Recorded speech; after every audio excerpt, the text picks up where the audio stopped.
Hello everyone, this is your friend Shinobi Nexus 2.0. Welcome back to the channel. Enjoy the fanfic. And let's begin. Part 4. The next day, Naruto made his way back to school, sneezing on every step along the way. Now he knew why he shouldn't sleep with other wizards. They were horrible roommates. First, when he had appeared there, they started to argue with whom he would sleep with. For some weird reason, the huge hideout had no room for him. Then he was finally forced to sleep with Hachi of all people. They didn't have any spear blankets, so they had to share one. And the blanket just happened to only barely cover Hachi, so Naruto was left without any. That wasn't even the worst part. Hachi snored like a thunderstorm, and confident space like their hideout seemed only to amplify the effect. So all night, all he could do was shiver in a self-made cave. And to make things several times worse, Mashiro was a sleepwalker. It was even worse than their battle royal training they had couple of times. Naruto. Keigo jumped out of nowhere. How is it going, my man? Did you hear about Ichigo? Ooh, what is this? All worn out. Don't tell me you went and part. Naruto took a hold of his hand and slammed into the ground. Ow. Why? Keigo whispered. Because you're just a pest. His older sister Asano Mizuo stumped on him. But that was very out of character for you.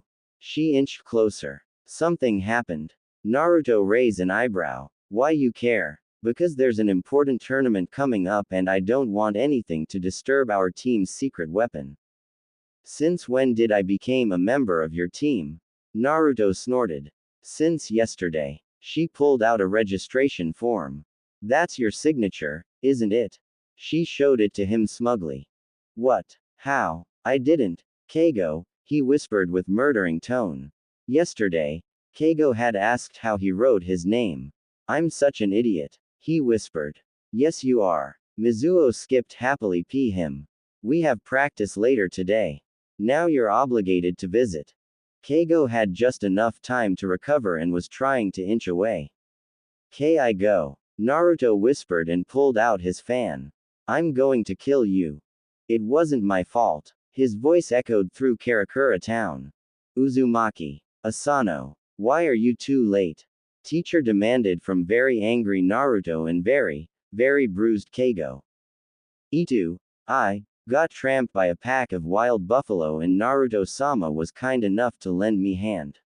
He had to, bring me to a hospital where a biker gang beat me with pipes, but again his divine mastery, Naruto-sama was kind enough to lend me a hand. He glanced at Naruto who glared back.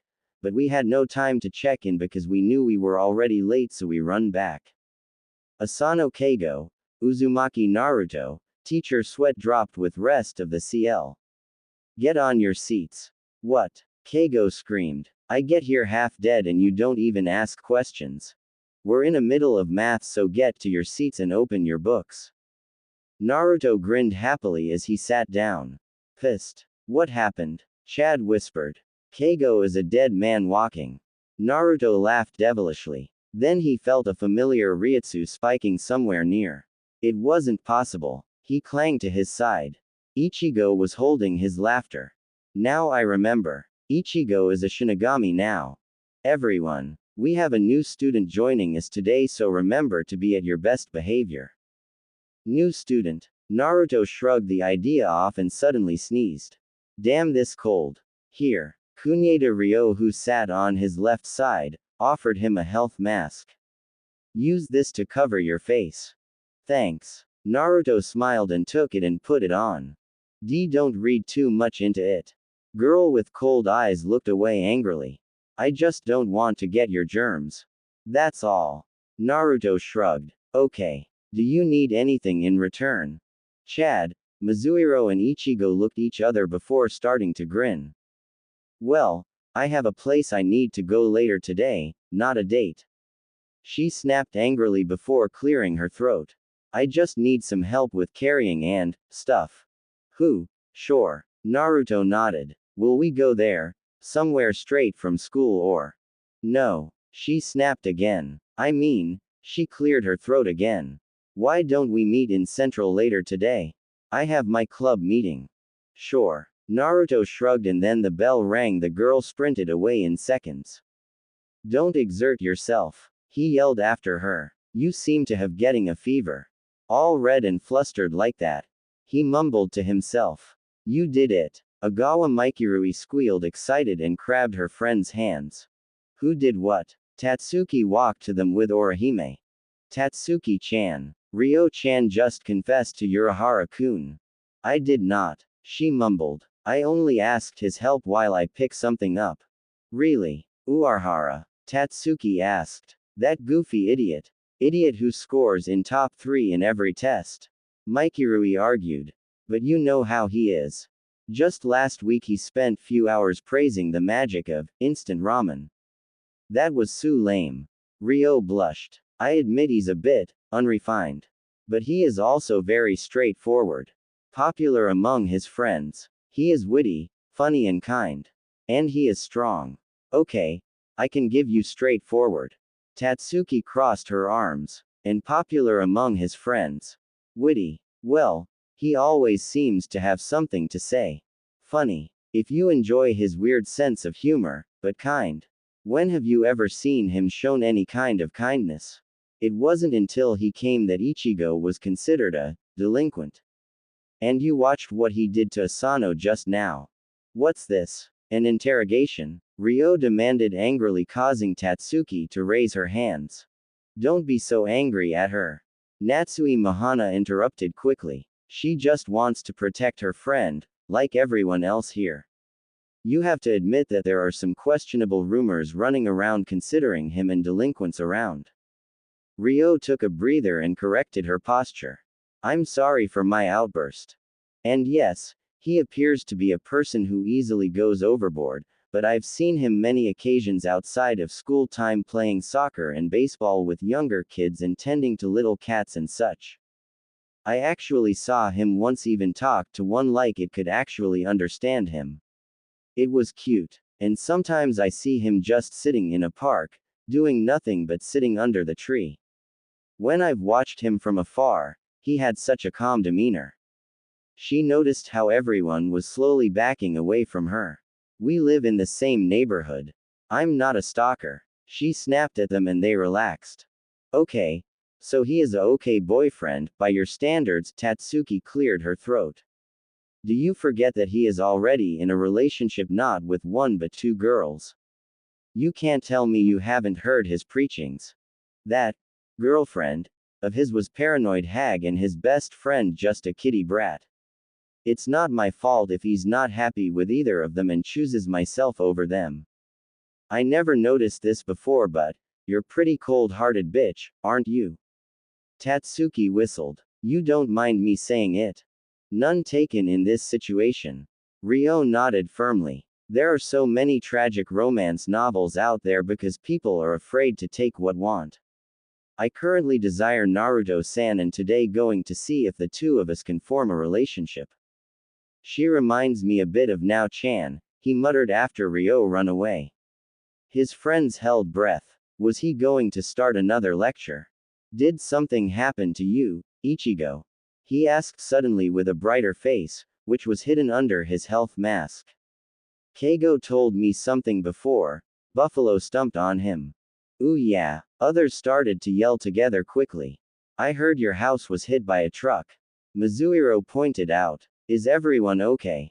Yeah, expect the house. It's like after a war or something. Cleaning will take forever. Do you need any help cleaning?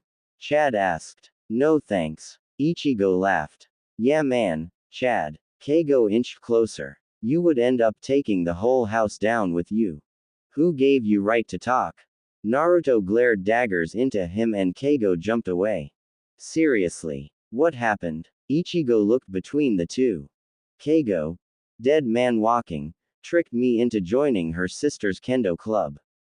Naruto smirked. So to save my face of this humiliation, I will kick his until it breaks. He laughed devilishly. Take it easy, Naruto. Chad placed his hand on his shoulder. Mizuho-senpai can be really scary. There was a moment of silence. Okay. It was my fault for falling for that. What? He just says to take it easy and you comply. Keigo screamed. Others ignored him and Naruto asked. What we have next? Language. I didn't say anything. No. We have language study. Are you Kurosaki-kun? A feminine voice asked gently.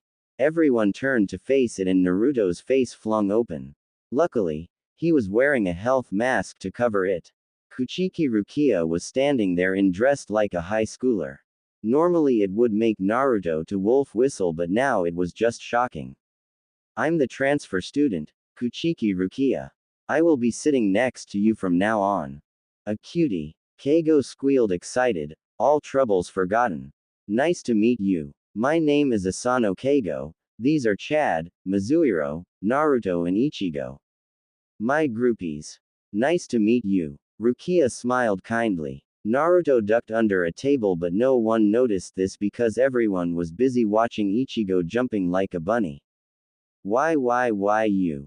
You know her? Chad asked. Not at all. Rukia smiled. I believe this is the first time we met. Isn't that right, Kurosaki-kun? Nice to meet you. She offered her hand. From under the table, Naruto could read letters in her palm. It was simply to make sure Ichigo would stay quiet. Okay. CL. Settle down. Let's start. Teacher came in and everyone sat on their seats. Naruto felt very hot being right behind one of the people who he considered being friends with in Soul Society. Kuchiki and Senju had always had a little hot feeling of each other. Well, Kuchiki had always been very conservative while Senju's were much more liberal. And feelings had only gotten worse during the last century when Tsunade had a bastard child. It could also have something to do with the punch she delivered right into former head's face after a snide remark about her son. He had never admitted, but it was the greatest reason Kuchiki Ginrei had resigned his position as the captain of the 6th squad. It was a firm code that both sides would treat the other like garbage the best they could. Of course Kuchiki's were much more subtle, which was often lost in Senju's, who were much more frank. But Rukia and Naruto were an exception to this rule. They had two things common which helped them get past their families' differences. First one was their understanding the isolation when being a noble, even though they both lacked the sense of pride most nobles had. Everyone smiled at them politely and used respectful terms such as sama or dono, but soon as they turned their backs, they would start to mutter snide remarks and insults under their breaths. That was the same for both of them for so long.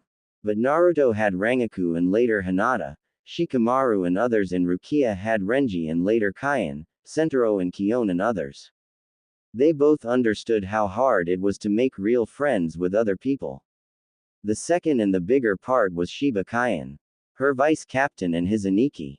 After the first meeting, they had remained civilized when he was around, but every time his eyes diverted, they would continue their family's tradition best they could. There was this one time when they had met on their respectful business and started another one of their battle of wits. They must have been very entertaining because they were attracted crowd. And accidentally, Kaien happened to pee this crowd. What the hell is wrong with you two? He screamed and jumped out of the crowd, slamming Naruto's head into the street and grabbing Rukia's head into his hand. I thought you two would be adults enough to know better than just go around and flame each other. Then he seated them in front of him and lectured them for half-hour. You understand that both Kuchikis and Senjus are just a bunch of stuck-ups. Don't let my mom hear about that. Naruto mumbled. What was that? Kaien glared him angrily. Nothing. Naruto yelped. Now, I want the both of you to say you're sorry. They had apologized like told to, but Kaien didn't believe that they meant it.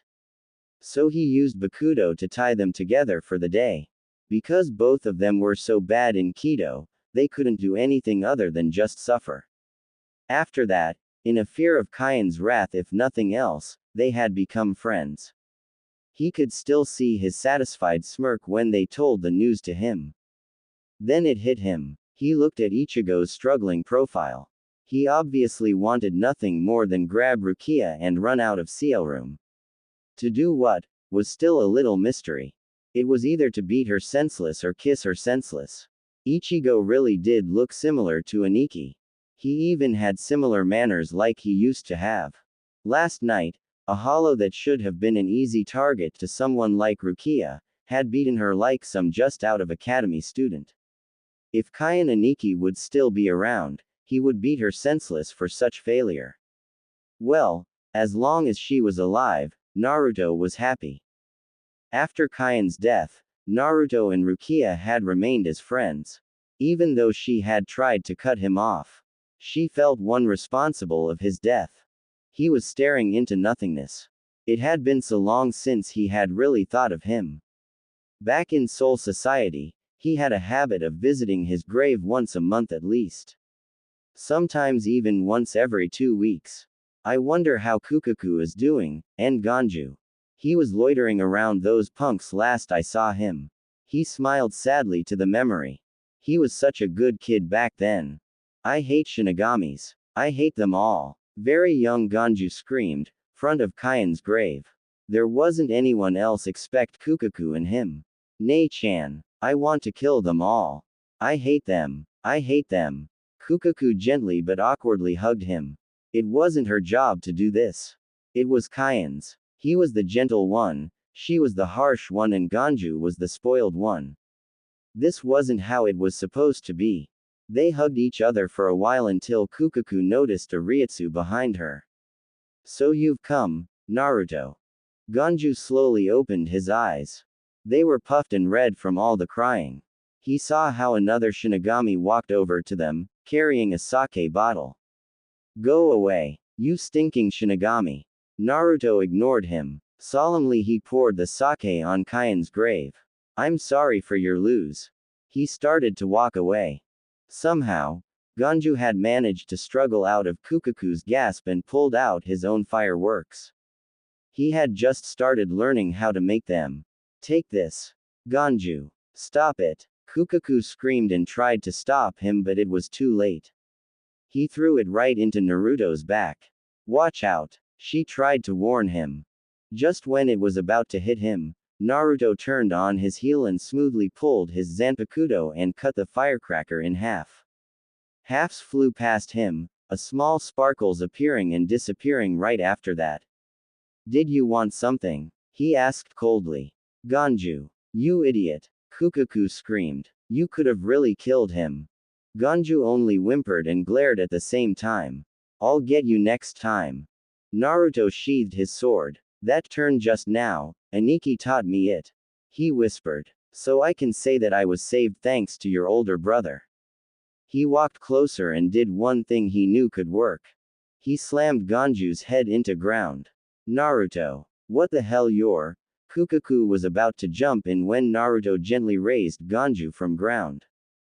Are you okay? He asked. Did it hurt? Ganju only whimpered louder. Then he started crying all over again. I know how you feel. He whispered and patted his head. He was precious to me too. So don't worry. If you hate someone, hate me for not being able to protect him. Ganju had crashed crying loudly on Naruto's shoulder. Every time he would visit Kaien's grave, he would visit Ganju and Kukaku too. Just to make sure they were okay. And Kukaku had amazing and was very sloppy what she wore or acted. His expression changed into a perverted glee. Oh, how he had often wished to be able to fondle those big juicy. Naruto. Mizuhiro, who sat on his left, called his name suddenly. Naruto snapped from his memories. He noticed how people were picking up their lunches.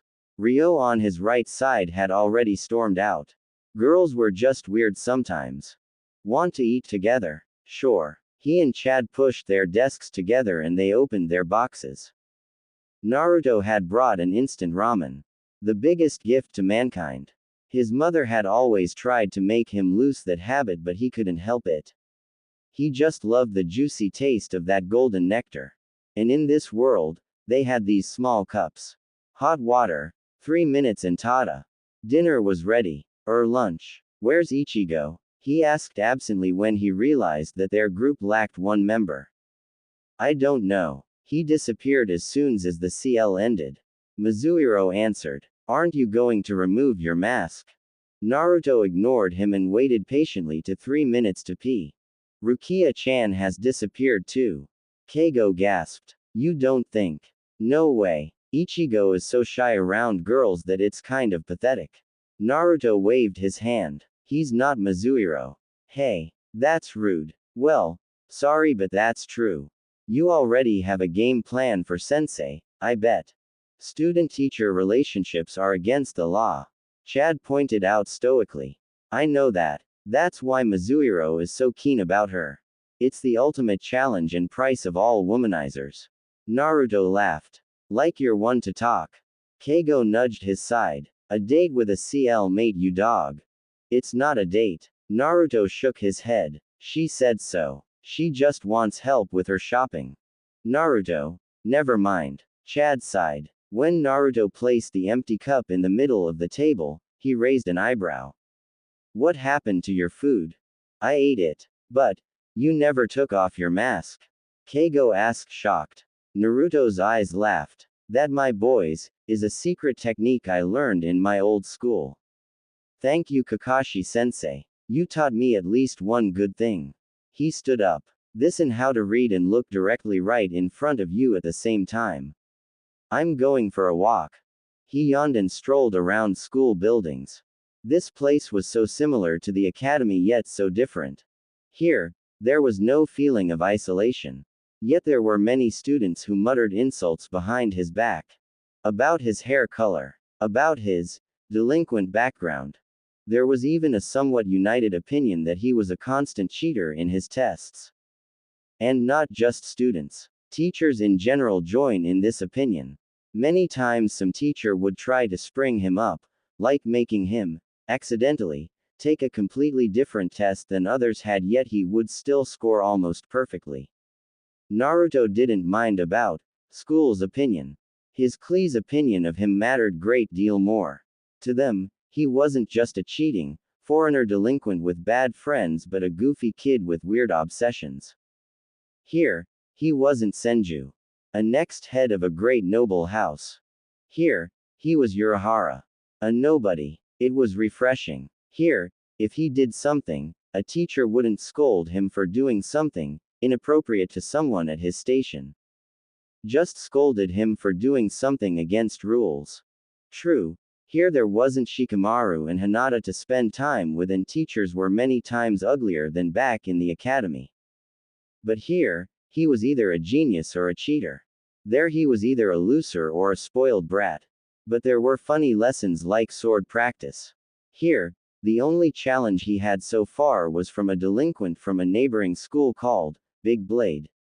Well, after he had challenged Naruto, his big blade was broken. Here, he had to actually borrow those books Lisa had. There, he had a full-time girlfriend. I wonder what Ran-chan and Nao-chan are doing right now. He sighed. Mom, I hope Nei-san is looking out for her. I feel sorry for Kiba. He has to keep Taiko in out of trouble. I wonder how Hinata-chan and Shikamaru are doing. Hopefully well. I wonder if Kira's new squad is treating him well. Everyone. My body. Naruto jumped out of his thoughts when he heard Ichigo scream. He glanced behind the corner and saw Ichigo standing there with Rukia. Nothing weird, except that there were two Ichigos. One face down to the ground, and the other screaming like a little girl. It was a shame no one was able to see this. He fought back a laugh when Rukia suddenly grabbed Ichigo's hand and dragged him away. Ahalo, Naruto whispered and shrugged to himself. There was nothing he could do now. Expect maybe take a beating. He had taken few lessons from Tessai about how to deal with Ahalo bare-handed, but the idea was so complex that he didn't bother to try that today. And with that ridiculous-sized Zanpakuto, Ichigo should be able to deal with it himself. He returned CL just before teacher entered, and as he sat down, he noticed that neither Rukia nor Ichigo were back yet. He ignored them and proceeded with the CL. Their homeroom teacher was the best teacher in the school. After school, Ryo rushed out before he could even ask what they would be doing or where they would meet. He shrugged her off and started to walk away. Ichigo, Keigo inched close. Why you remember that? Naruto sighed. Fine. I'll go and check that team of yours, but if I'm not satisfied with them, you can count on me to beat you into a bloody pulp until your sister rips that paper. He started walking towards the school's kendo hall. The door was open to the hall, so he took a peek. A bunch of kids swinging shinais at each other. As he scanned the room, he could easily pick out the best, and by best he meant who knew how to hold a shinai properly. He was about to turn his back to them and seek out Keigo. He felt like hitting the idiot for dragging him into this. So, you've come. Asano Mizuo smirked triumphantly. With this, our team is sure to win this tournament. Mizuo-san, who's he? People had stopped practicing and started to gather around them. This is our team's secret weapon I've successfully recruited. Mizuo showed them a thumbs up. You may praise me. Naruto didn't bother to comment any of that. Others were checking him out to see if he had anything she seemed to believe. So, you're ready to practice? Mizuo asked. Zaku. One boy stepped forward and removed his helmet. Zaku is currently our best member. Would you show your skills against him? Isn't that going a bit of overboard, Mizuo-san? Said student questioned. I mean, sure, he may have some talent, but he can't be that good. Naruto sighed and dropped his bag. Fine. I'll fight. But he better show some challenge. Zaku grinned angrily and put his helmet on. Do you have your own armor, or do you need someone to loan you one? Don't need one, Naruto said as he walked at the other end of the hall. Because there's no way someone with your skill could even touch me. Zaku put his helmet on and took hold of his shinai. Others gathered around them to witness the match. Fine. Just remember that this is not some delinquent fight where everything is allowed. This is kendo. Some junior member offered him a shinai, but Naruto just brushed it off. I already have a weapon. He pulled his fan out of his shirt and smirked. Are you serious? Zaku asked. I have a shinai and you try to counter with just that. Unlike some fools who go all out to hunt out a rabbit, I prefer taking a handicap when facing an opponent like you. Naruto sighed. Just come already. That was the last bit, and Zaku charged, feeling insulted and angry. Men. He raised his shinai high above his head and screamed. He slashed down with all his might, sure of his victory. Naruto simply blocked it with his fan. Give me a break. Naruto muttered behind his health mask and pushed him away. Everyone watched amazed as Zaku charged into a new attack, but Naruto blocked again. And again, every single one of them without even moving one step from his spot. Naruto of course made it look more amazing than it really was. Zaku's attacks were straightforward and Naruto's fan was agile and strong. It wasn't really a feat to block those attacks. He had to admit that this kid was not bad at all. He had some real skill for a human. But Naruto had much harder fights than this back in the academy. This seemed to be more of a game more than an actual fight. Naruto had fought with several opponents during his years as a vice captain, once even the infamous fighting specialist, Madara Makaku. And every one of those fights taught him something new. This kid has the same potential. Unfortunate that Naruto wasn't the right person to teach him. Unlike Akaku, who knew exactly how to hone person's skills, Naruto was too crude and efficient in a fight. He had been taught in Senju's own style, which based mostly in defending, Iaido and one-shot attacks. Zaku was panting. He hadn't delivered a single blow on his opponent, even though he should have been able to reach him several times by now. Guy had only a fan for Buddha's sake. Time to end this. Naruto sighed, and with one smooth motion, he stepped forward and managed to slip his fan under Zaku's helmet and pushed it upwards, off his head. Then, not stopping at all, Naruto slapped him between his eyes. Naruto flung his fan open and waved it towards himself. I think this is enough of a demonstration. He faced the stunned crowd. My name is Urahara Naruto. From this day forward I'm going to be beating you lot from now on. Yoroshikyu. He walked away and picked up his bag. I have to go now. He grinned. I'll see you tomorrow. He waved his hand and disappeared. He was amazing. Just like Bakigo a nickname I thought myself. Baka Keigo. Bakigo said. He ensures our victory this year. Mizuo screamed. Zaku fell to the ground. Everyone had always said he was amazing fighter, but this guy had been on a whole different level. It had something to do with his eyes. Zaku couldn't have even looked into them. Mizuo jumped like an excited bunny. We're so gonna win. We're so gonna win. We're so gonna win. Then she noticed how others were still overwhelmed by the match. Get back into training. Naruto, who was walking away, shed few tears. I'm so cool sometimes, he whispered. Naruto took a quick trip to Vizard hideout. The tension when he entered the basement could be cut with a knife. It seemed that Rose had done something that had escalated into everyone being angry with each other. Not wanting to get involved, especially when he was busy, he slowly backed away when Hiyori smacked Rose's face into a rock. Where do you think you're going? She asked warningly and turned to glare at him. This is all your fault in the first place. No, it's not. It's Rose's. You said it yourself. Naruto screamed as he started to run away. Ryo took a deep sigh when she checked her appearance once more. This was her first date of her 15-year-old life.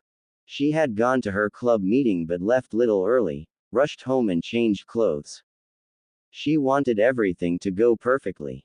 Not that she had anything special planned out. Just walk around town, drink couple cups of coffee in some small shop, talk some things out in private and see if there were any chances for a romance.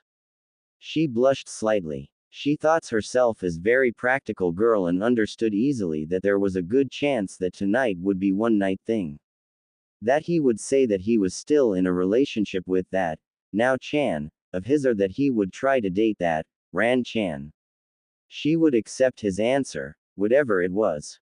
And it was possible that she wouldn't even like anything of him when she got to know a little better. I mean, he was such an idiot sometimes. Ryo had to ask herself that what kind of parents one must have to end up like that.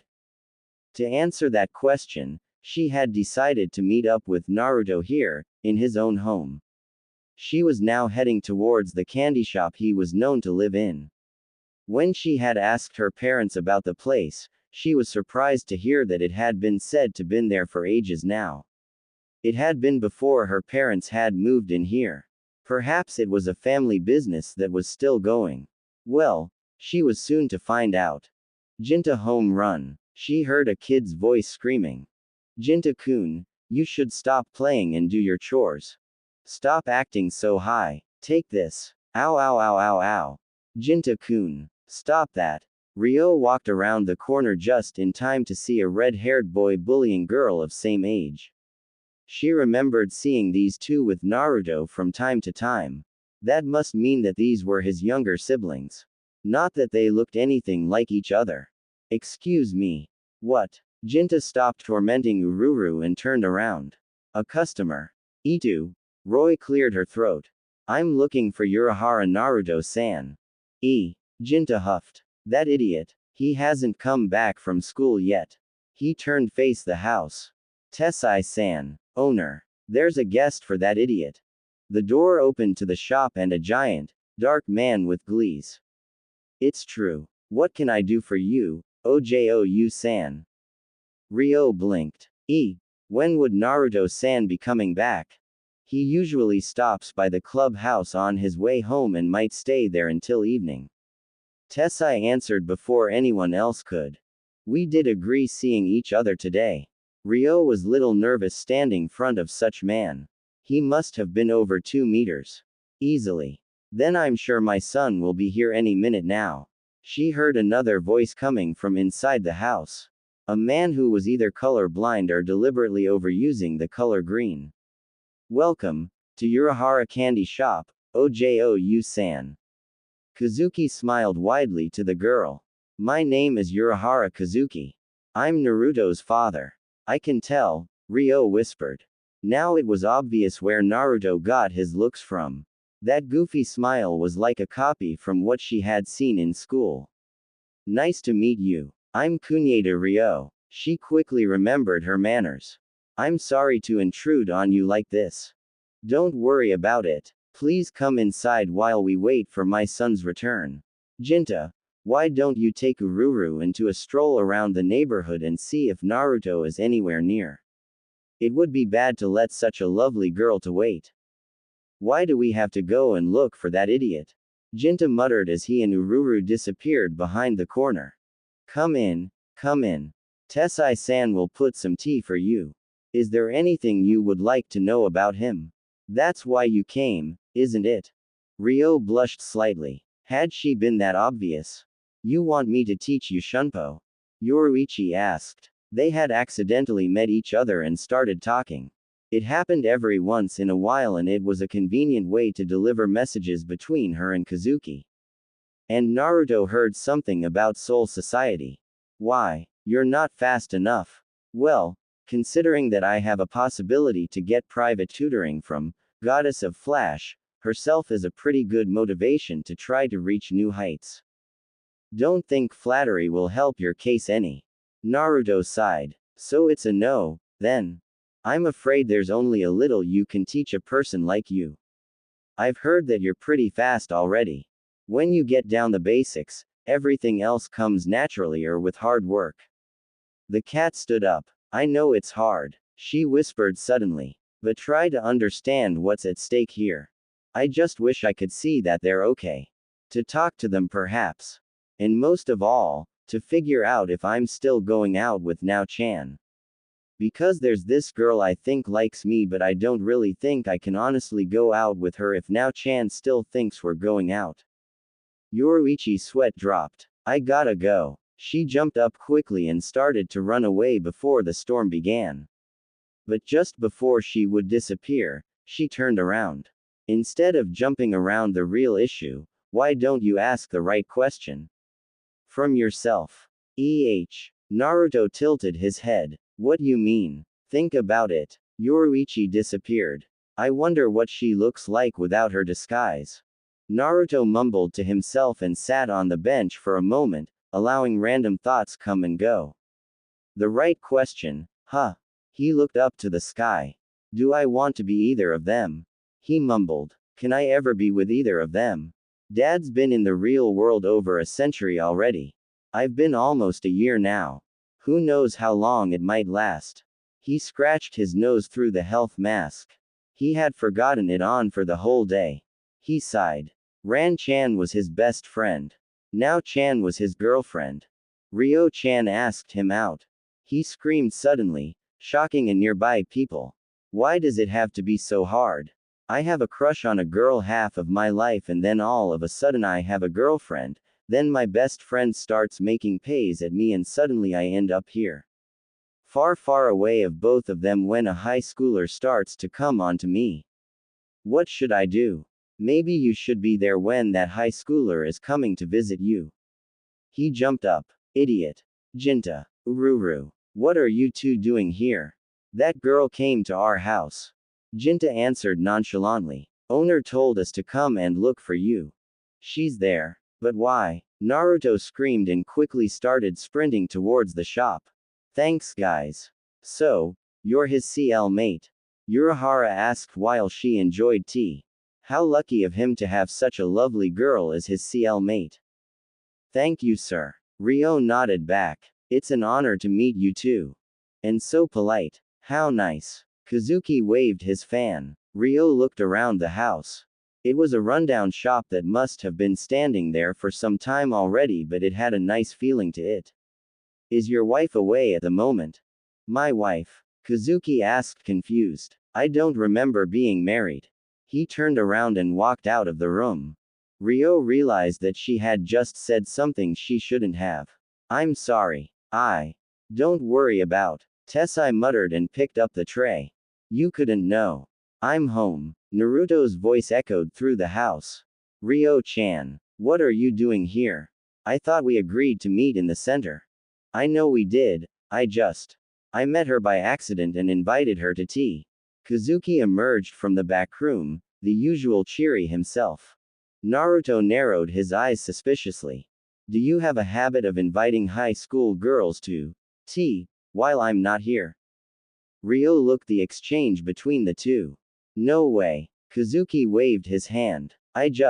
What is that? He pointed at something behind Naruto.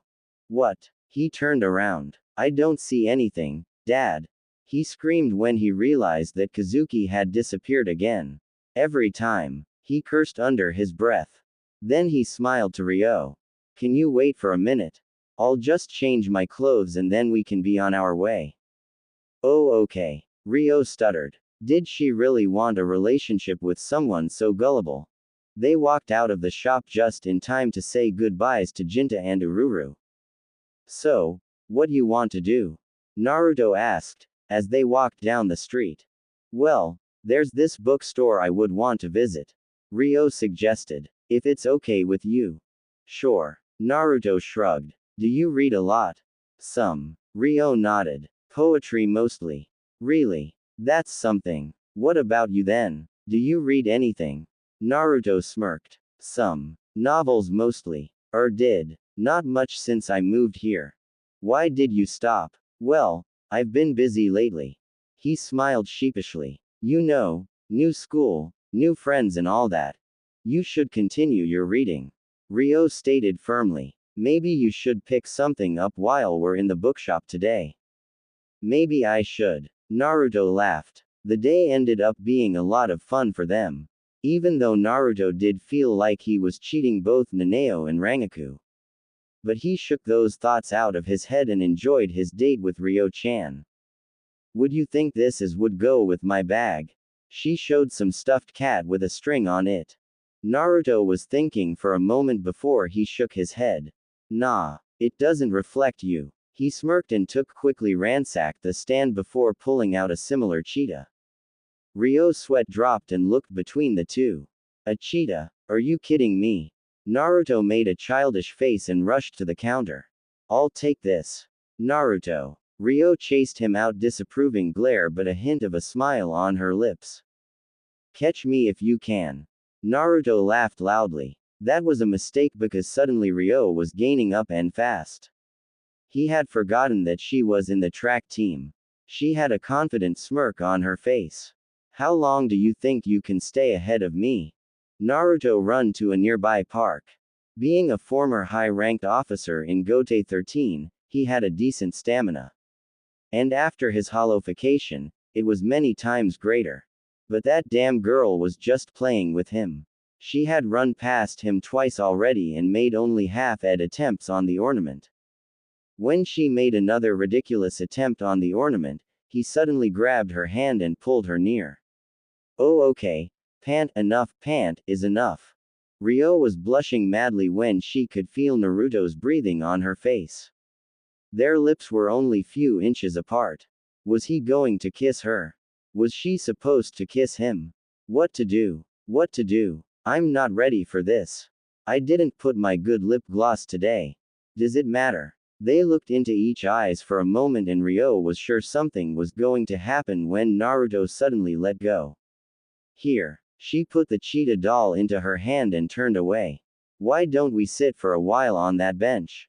Oh okay. Ryo mumbled, not sure if she should be relieved or disappointed. Naruto was feeling like sticking his head in Kensai's armpit after training. Just the thought made him almost vomit. He was sure not to show it outside. Last time he had this much fun was when he was out with Nao-chan. But she must think you're dead. She might have moved on. Yeah, but does moving on just like that sound like Nao-chan? Touché. But do you think she will want to be with you after she finds out where you were all this time? What about Ran-chan? She's your best friend. Would she not want you to be happy? There was a moment of pause. Are you my inner hollow or am I just that horny to imagine another voice into my head? Another pause. The latter. The voice suggested. I told you to stay out of my head, you pale replica. Gee. Can't even help a guy out. Fine. I'm outta here. For some weird reason, Naruto heard someone walking away. That was weird. He whispered. What was? Ryo asked quietly. He hadn't noticed, but they were leaning to each other, while watching the sunset. Nothing. Naruto gulped. Absolutely nothing. I'm so screwed. They parted ways there. It was night already and Ryo would have to explain her parents why she wasn't home in time. And Naruto would have to try to avoid his father, who would most likely have something like a pack condoms waiting for him and wanting to know what had happened to smallest detail. On her way to home, Ryo was humming quietly a happy tune. It had been so perfect. And she was sure that Naruto had enjoyed them too. As she walked towards her home, she heard footsteps coming running towards her. She turned sideways to see the transfer student Kuchiki, flying past her in her pajamas. Maybe she should go straight to bed. Her eyes were playing tricks to her. She could actually see air waving under Kuchiki. Did we miss someone? Ichigo asked as he continued to rush towards Orahime's. Don't worry about that, Rukia said coldly. We need to hurry. Meanwhile, Naruto noticed Ichigo's Ryutsu running towards Orahime's and decided to follow them. Anything rather than going home and face that freak who lived there. So he followed from distance as Ichigo fought a hollow. He kind of missed the feeling of hunting hollows, pulling out his Zanpakuto and slashing them in half. Watching how his squad members grew stronger and more tighter together. Partying once in a while. Breaking fights between men and women. Or more accurately, women and Kiba and or Taiko. He sighed and watched bored from the rooftop of a neighboring building how the hollow revealed itself to be an older brother of Orihime-chan. Knowing that the fight was over, he returned home, deep in thought. Ichigo having Rukia's powers meant something big was going to happen. Sooner or later Rukia's disappearance would be noticed. People would be sent to search her. In worst case scenario, he would be found as well. As he entered his home, finding Kazuki drooling on the kitchen table, he sighed happily. Part of him would never want to go back to Soul Society. But his life was never that easy. He knew that from experience. Kazuki was standing in the middle of the training room, far below his shop, doing his monthly inventory. Why was he doing it in such inconvenient place was a mystery when he had a comfortable room right upstairs and a cup of tea waiting for him. He sighed deeply. His candy shop was doing just as badly as always. They only had 3 customers in the whole month. It might have something to do the depression or with fact that his shop was located in a backyard, surrounded by shopping district, intimidating and rude staff. Luckily, he had 3 slaves, low-waged helpers, which was a money saver. Suddenly, Naruto appeared right behind him and punched in stabbing motion on his neck. Lazily, Kazuki blocked it, grabbed his hand and threw him towards a rock on the other side. Naruto managed to shift his body enough to place his feet on the rock. It shattered from the impact and only increased when Naruto took a leap from there and launched at his father. Again Kazuki blocked his attack without much trouble. Just when he was about to repeat the maneuver just now, Naruto disappeared and reappeared right behind him, kicking in one big sweep motion. Kazuki disappeared from there and appeared on a high boulder. Good one. He smiled. You're really getting this down, aren't you? But you're still very naive. But Naruto was already gone, and engaged his father in a fierce taijutsu fight. Kazuki remained on his rock, blocking all the hits while Naruto appeared and disappeared all around him, trying to find an opening to land a solid hit. Your skills with Hakuda are increasing remarkably. First, Tessai had given some pointers about bare-handed combat and sparred with him. Believe it or not, Tessai was a good teacher even when it wasn't about Kido, or how to do a successful sell. Well, it was a lot easier to broke a person with your stare and force them to pay for things you drop into their laps when you're 2 meters high, muscular middle-aged man, and Kazuki was wondering why people didn't return to this shop. Naruto landed on another rock vertically, where he launched himself with all his might. Just when he was about to land a solid hit on his old man's smirking face, he jumped up behind him and delivered an axe kick on his head. Kazuki disappeared right under him and punched him in the gut. But you're not as near as you could be. Naruto landed on the ground, coughing madly. Kazuki sat next to him. You okay? Naruto glared up to him and didn't bother to answer. Owner, could you come up here? There's something we need to check in the storage. Tessei yelled from ladders. Kazuki helped Naruto up. You coming? I'm going to stay and practice my Kido for a while. Okay. But don't stay too long. You need to go to school. Kazuki smiled. Don't forget these. He handed him a package. Naruto made a face to these things but didn't object. After Kazuki was gone, Naruto started with basic control exercises from Academy. They were simple enough. Collect Ryutsu your palm and form a ball. It was so basic that even several souls in Rukongai could do it. Naruto always had problems even with this. But now he was watching a perfect Ryutsu ball size of a soccer ball. In Academy, he would have moved top of the CL with this. Of course, being a former vice captain in Gote 13, it was pretty lame that he was only now able to perform that. After years of service and fights. Hado number 1 show. He pointed at the small rock in the ground. With just right amount of output, the rock jumped in the air, on his eye level. Hado number 4 Byakurai. Naruto pointed his finger towards the rock and pale blue rays shot out of his finger, demolishing it into tiny shards. He had perfected his usual Kido attacks. Naruto. It's almost time to school. Kazuki's voice echoed through the training room. I'll be there in a moment. He yelled back. Hado number 4 Byakurai. He pointed at the rock Kazuki had been standing few moments ago, a boulder size of his own size. A clean hole, size of Naruto's fist went through it. He smiled satisfied when he raised his finger for another attack. Kuchiki Rukia entered the shop. She had some problems with her Gigai which she had purchased from Urahara's shop. Jinta. It's too early to open the shop. Tessai said when he noticed Rukia standing there. Ooh. Kuchiki Dono. Please come in. I will wake the manager. He's up already. A boy appeared from the back room. I'm off, he said quietly as he ped Tessai and Kuchiki and stepped outside. Kuchiki watched him go with mild interest. It was the weird boy in her CL whose face she had never seen. He was always wearing a health mask, a pair of shades and an orange cup hat must have been one of his father's rejects. Be safe. Rukia saw the manager of the shop stepping into the room, yawning loudly. Good morning, Tessai, Jinta, Ururu. And welcome, Kuchiki-san. We happened to get new stock from there just yesterday. He smiled his cunning smirk. There was at least one regular customer to his shop. And he was gonna squeeze her dry.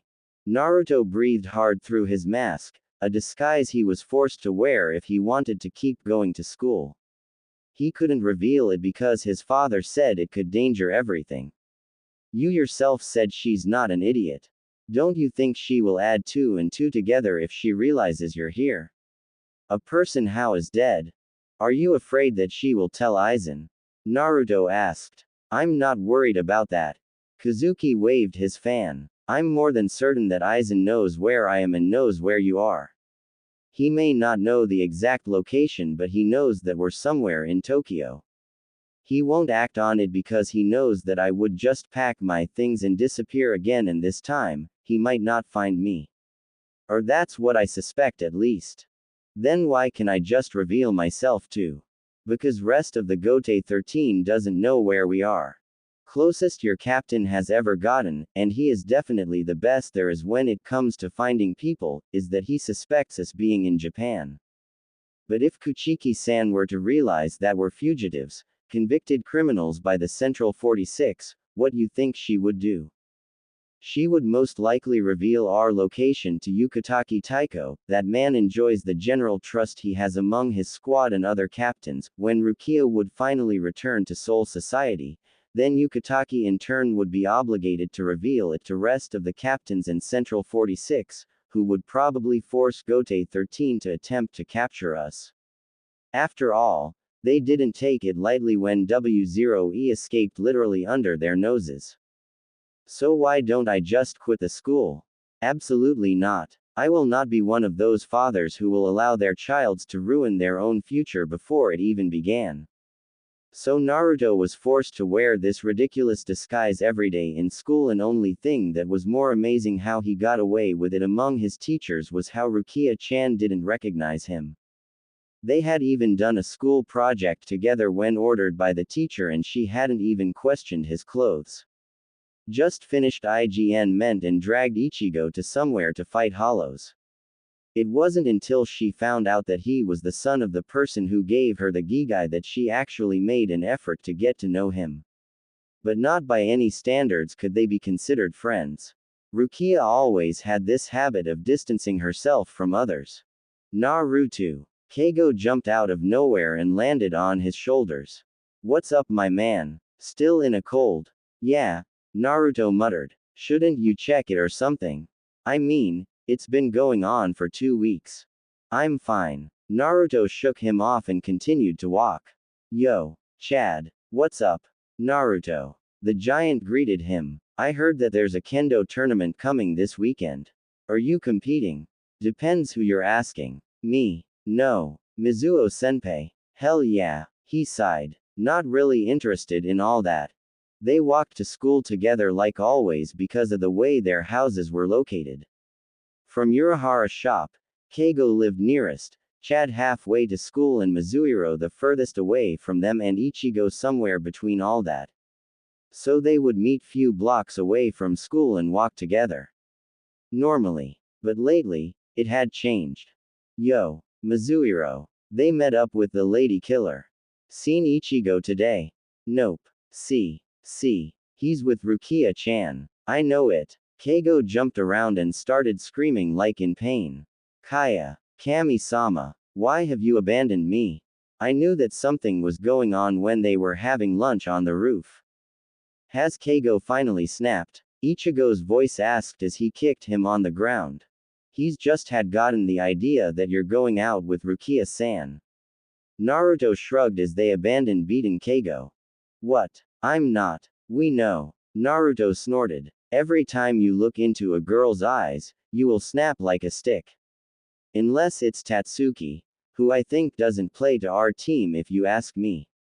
I do not. Ichigo hit Naruto's arm. And Tatsuki isn't. Yay. Naruto suggested. She's manlier than every boy in our school and is always hovering over Orihime-chan like a spirit. Ichigo punched him again in the same spot. Guy won't even take a joke. Naruto whispered bitterly, earning yet another punch. While Naruto rubbed his arm and shoot glares at Ichigo, Mizuhiro jumped forward. But you've been spending awful lot of time with Kuchiki-san, right? Ichigo dismissed this and looked away. We need to hurry. They went to school. And at the gate, they met Michiru, who was walking with Ryo, who smiled politely to Naruto, which was more than any of the other guys got. In 2 weeks, they had been on 3 separate dates after their first date. In most sense, they were in fact an item. Expect Naruto avoided the matter whenever someone brought it up. So, have you finished reading that book I gave you? Not quite yet. I've been awfully busy lately. But I'm already in the last chapter. Tell me when you do. I would want to talk to you about few things in it. When are you going to take those things out of your face? She asked as they entered the school building. What are you doing anyway? Going to rob a bank or something? Naruto just laughed and raised his hat just enough to let some air to his hair. Orange cup hat did fit his personality, but enough was enough. Look at those two. Keigo muttered bitterly as they moved towards the CL room. All warm and fuzzy right in the middle of the school hallway. No one else bothered to comment. Are you going to compete in that tournament this weekend? Ryo asked. I was considering of coming to watch your fight. People have been praising your abilities so much that I want to know if it's true. Well, if you're coming, then I guess I really have to show up myself. Naruto laughed and took his fan to wave himself. Even though I hope you won't be disappointed to find that I'm not that good. Look, you playing all modest. Ichigo muttered, bored. Trying to impress her with being a humble prince or something. This message came from a guy with no girlfriend to a person with one. Naruto smirked before he even realized what he had said. Ryo blushed. "SS, so you think me is your girlfriend?" She stuttered. Naruto blinked. Ooh damn. Now Chan's face flashed through her mind. And for some reason, she had to be crying her eyes out. But he couldn't just go and make a girl cry right front of him. So he had to compromise. What's that? He pointed at something in the end of the hall. Everyone turned around just in time to witness Chad coming out of a toilet. There was a moment of silence. "I washed my hands, don't worry," he said quietly and continued to walk to the CL. "What was that about?" Ryo asked and turned to face Naruto, who had somehow managed to disappear without a trace. "This is freaky." "What is?" Michiru asked. "Every day he resembles more and more his father. First that fan, then that cup hat, and now he even uses the same maneuver to disappear."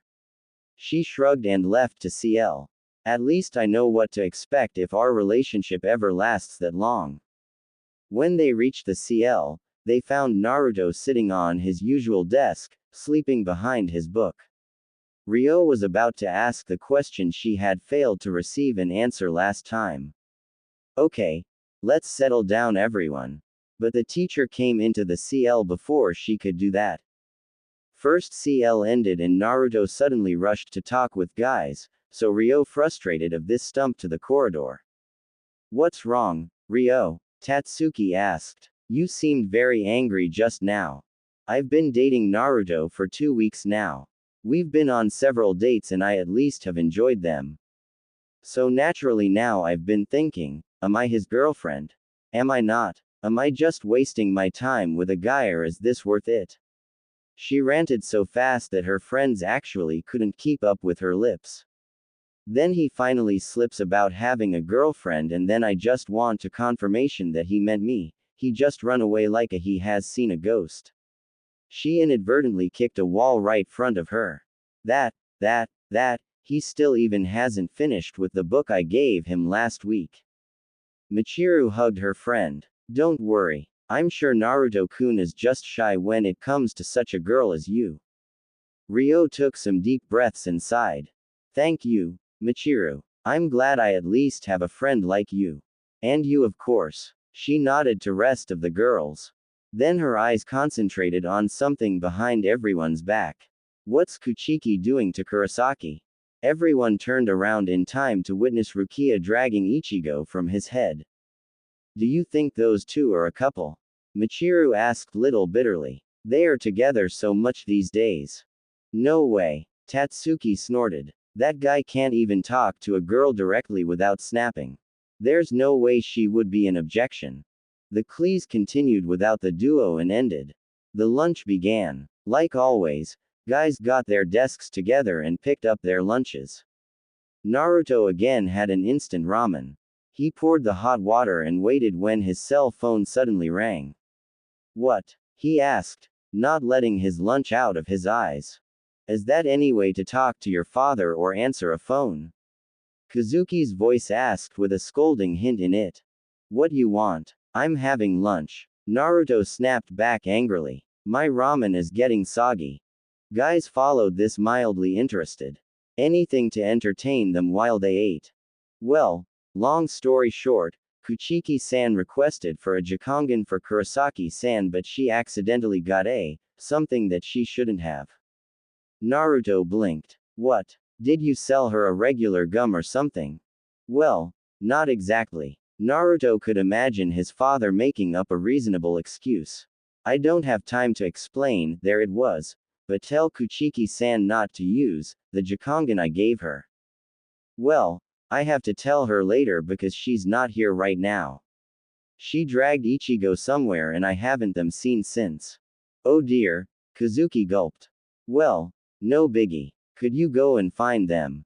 It's quite urgent." "What exactly you sold her?" Naruto placed the phone against her shoulder and started eating. "Some expired goods." At the same time, Ichigo jumped inside the CL room, from outside. "Damn. Naruto whispered as everyone around him jumped in shock. But he didn't even stop sucking noodles for a second. Yeah, I think telling Kuchiki that might be just a little too late. She already used it. His father asked. Naruto. This is important. Don't let Kurosaki-san's body out of your sight. Try to discreetly pull it away to avoid any unnecessary action. I think it's too late for that too. Naruto answered when inside Ichigo's body started jumping around the CL, trying to molest girls shamelessly.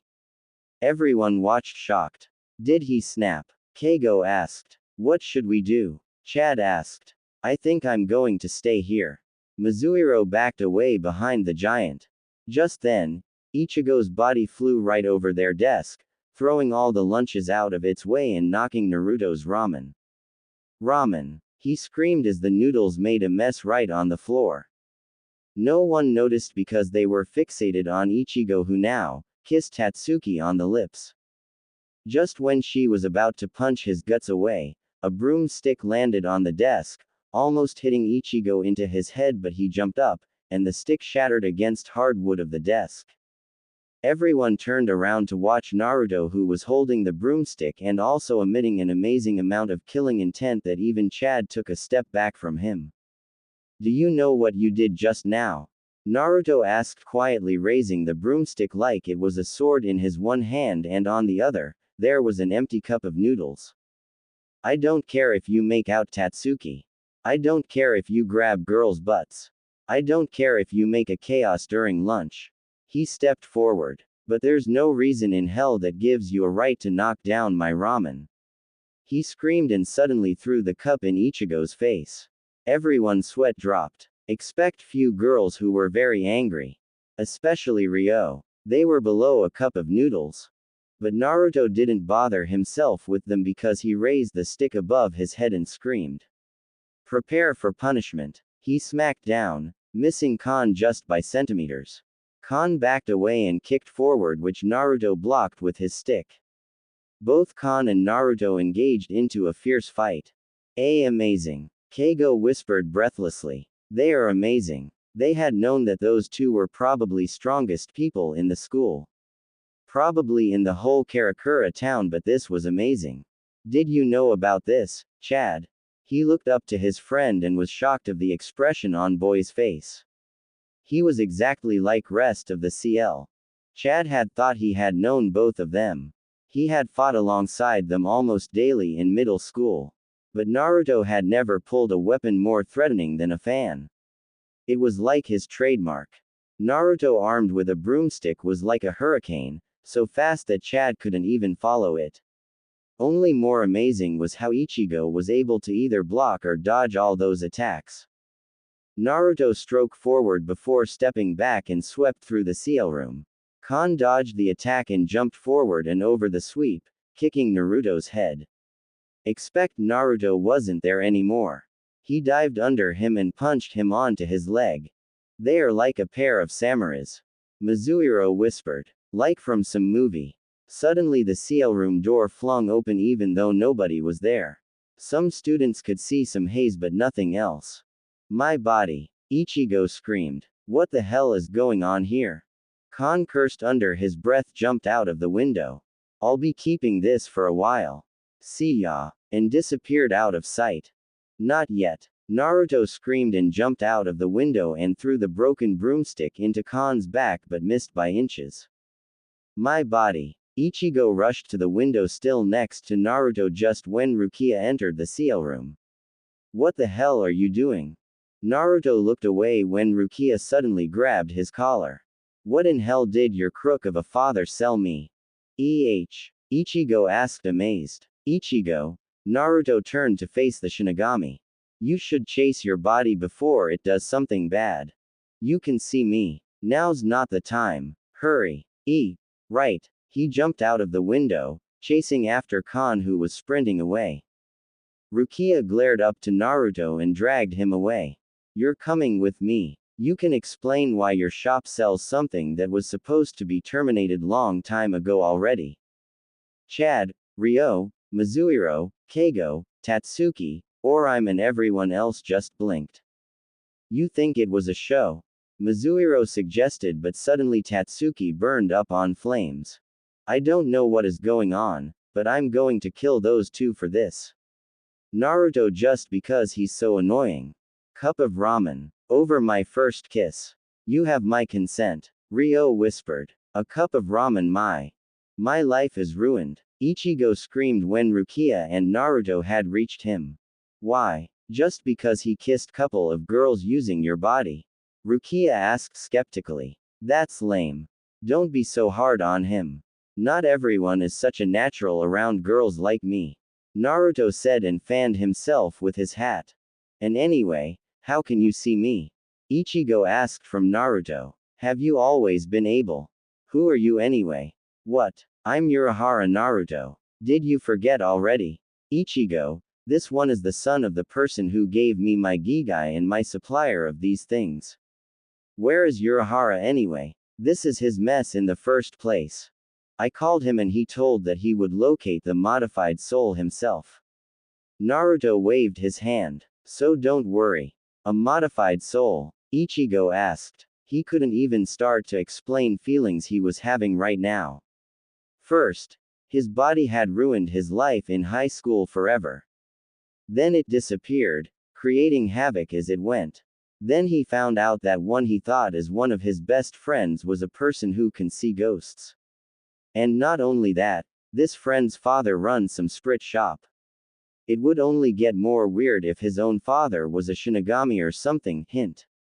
Hint. Yeah, it appears that my dad should keep closer track on his stock. Naruto shrugged. What's a modified soul anyway? Ichigo asked and Rukia proceeded to explain the subject. Meanwhile, Naruto thought himself very lucky. Not because Ichigo now knew more about him than he was comfortable with. Not because he had to run around Karakura town in chase of Ichigo's body. And not because he was next to Rukia. No, he was feeling lucky because Rukia was Rukia. If any other person would have stood there, instead of her, they would have already recognized Naruto from his manners, way he spoke and habit of fanning himself, etc., even though he had this ridiculous disguise. After all, Naruto was Naruto. Not most secrecy guy in the world. Because she tried to distance herself from others must be a Kuchiki thing, she never paid attention to these little things. She also had the habit of easily fell deep in thought, forgetting everything around her. Not that Naruto complained. Long as she thought that he was just some weird kid, she would never push the matter any further. I mean, he was dead. Senju Naruto had been declared dead. And in this world, it was all possible that there are more than one blonde-haired Narutos. Long as she thought that, he was safe. Anyway, we need to catch it before it kills Ichigo's body in the process. Rukia nodded. Or worse. Naruto stood up and nodded. I will try to find my dad. He will know what to do. What you mean you don't know what to do? Naruto demanded as he walked beside his father. Behind them, Tessai, Jinta and Ururu tried to keep up. Well, it's very difficult to imagine a plausible scenario. We will think as we go. Naruto slapped his face and speeded up. He's up this building. They found Ichigo talking to Kon, their backs turned towards to them. Well, Kazuki stepped forward. I finally find you, but you're all turn up. Now all the equipment I brought is pretty much useless. Without giving anyone time to do anything, Kazuki forced the pill out of Ichigo's body. Naruto stepped next to him. You bring all this artillery and in the end all you have to do is poke him with your stick. Naruto picked up the pill. Here. Kazuki caught it in mid-air. Collection completed. Let's go home everyone. What the hell? Jinta complained. I thought I was finally gonna get to fight again. Can't be helped. Naruto said and shrugged. Ichigo got his body back. We're not needed anymore. Naruto. Ichigo grabbed his shoulder. Who are these people? What are you going to do with that soul? Kazuki looked at his son's friend. Well, hello, Kurosaki-san. I've heard so much about you from my son. He took off his hat. Urahara Kazuki, a humble candy shop owner. But you can see me. And what are you going to do with that soul? Well, destroy it, of course. Kazuki answered when Rukia suddenly snapped the pill out of his hand. He's just a greedy merchant. Nothing more, she muttered angrily. You're not supposed to take that. Kazuki pointed out. What's this, Urahara? Your shop takes back sold merchandise without returning any money. Rukia asked firmly. Fine, I will refund you if that's what you want. And he asks why we're almost broke all the time. Naruto muttered to Tessai, who nodded in agreement. No need. Rukia continued. I'm satisfied with this product. She smirked. I know you're working outside the laws of Soul Society. You're not obligated to take it that far. It's out my hands then. Kazuki shrugged. But if there comes trouble, we will go into hiding. No need to worry. I'm used to trouble by now. She whispered and handed the soul to Ichigo. Let's go home. Okay. He nodded, but before walking away, he turned to face Naruto. We need to talk. Of course we will. We need to make up an excuse why you suddenly flipped in the CL. Oh my god, I forgot all about that. Don't worry. I will deal with it. Rukia sighed. So much trouble over something like that. Naruto leaned to the railing and watched as Ichigo's back disappeared into distance. What about now? He asked. We will continue to hope for the best. And prepare for the worst. Kazuki muttered. You mean, yes. We will soon begin your Bankai training. Kazuki walked away. I will have to put few things together, so we will start in a week or two. Naruto remained on the roof in the sunset, allowing the time to go by, stars to light and night to progress. This is going to be a tough one. Meanwhile, in Soul Society, life went forward on its usual pace. Rangaku was still broken, but she could force a smile on her face and fool around like always. Many would think that she was healed, if she wouldn't spend so much of her time on Naruto's grave. She would remember times they played together as children in that very same spot of forest, surrounded by marigolds. The pranks they pulled and how they messed with each other. She would do anything to get those days back. But like always, she would smile her bright smile and jump around, like a bimbo. Nanao was still denying what had happened. She had broken down few times in the past year, but she was still pretty much the same. Working all her free time, kept Kiraku out of trouble, but was pretty much the same. She would often look at the door of the archives to see Naruto's smirking face there and laughing, now Chan. You fell for it. Before it faded. Third squad was doing its duties while Kiba, the third seat, acted as the vice captain. Jiraiya didn't feel like formally promoting anyone to watch his back. People had a bad habit of dying there. This loss reminded him especially about the case over 100 years ago. He had sent his vice captain Rose to deal with a difficult case when he should have gone himself. He had never seen any of the people who had left that day again. There had been something he needed to check out in the real world, but he had been too busy, so he had sent his vice captain to deal with it. Once again, he lost his vice captain. He had never been comfortable letting other people do his dirty work. That's why Naruto had done most of his captain's duties while he was peeping in women's bath. That was true only half of the time. After all, Jiraiya had an important duty to Gote 13 to know everything. He looked outside the window of his office.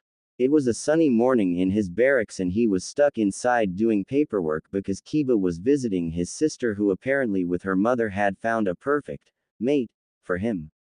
I shouldn't have allowed Kira to leave my squad. He muttered when the door was opened.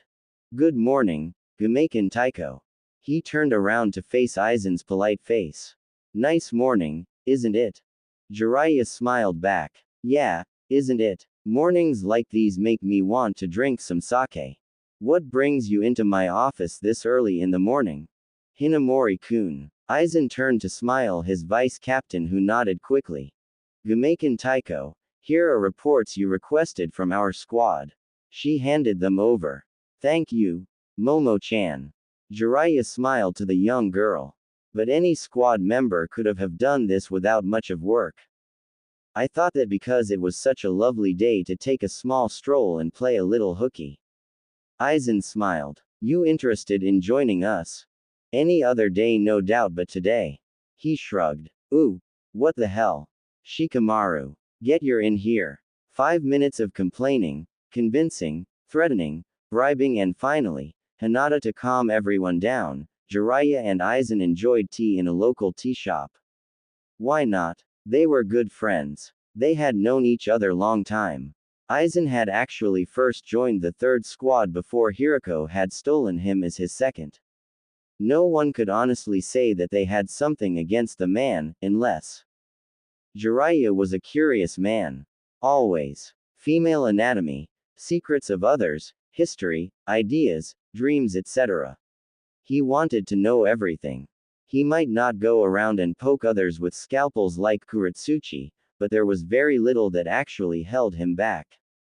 That might be the reason why 12th Squad Captain didn't fight with him as much as with others. There had been something he had wanted to find out. It was something he couldn't even put to clear thoughts yet, leave alone speaking about it to anyone. He knew how much his word weighted in Seraite, even if everyone considered him as a jumping baboon. He hated only two things: men and one-sided stories. When people jump to conclusions just because someone said so, without anyone to even try to find out if it was so. He refused to believe things like that. He wanted to know everything possible before forming an opinion about anything. And only when his research failed, would he listen to his gut. Are you going to promote new vice captain soon?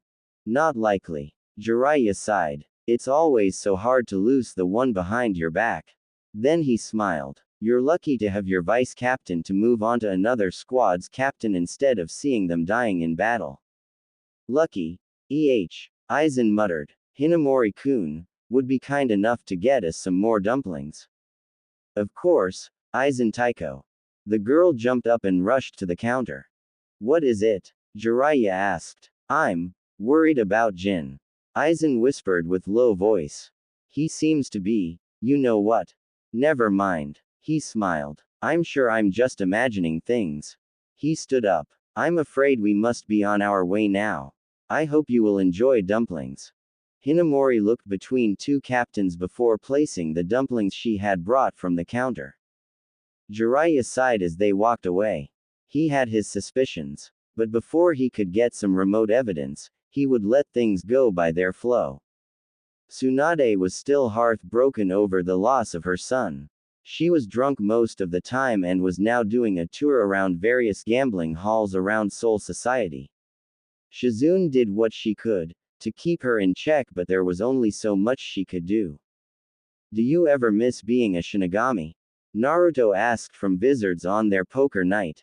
Killing hollows, watching over your squad and all that. Too much trouble. Hirako answered. It's nice to live your life like this. No troubles and all. I do miss being able to jerk Kiraku around. Lisa muttered. He was an idiot, and kicking idiots is more relaxing than playing poker with bunch of guys. Hey! Hiyori screamed, but everybody ignored her. I hated my time in 12th, ever since Kazuki took over.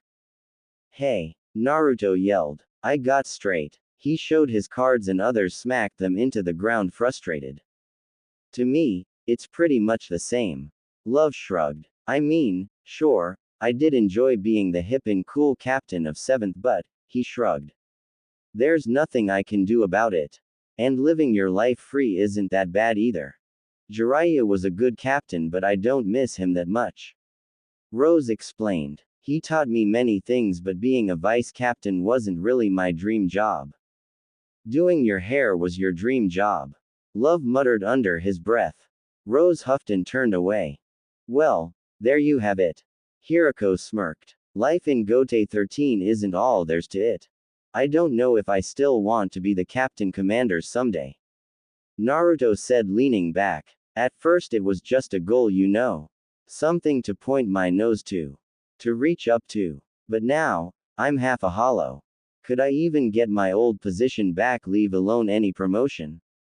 I have already enough experience about Central 46 and its backwards ideals that if I weren't here, I would most likely slaughter them just for the fun of it. See. Hirako snorted. That's why you should fully join us. To spend the rest of my life playing poker with you? Naruto asked skeptically. I think I take my chances with Central 46. And besides, the worst they can do is sentence me to death and my dad escaped.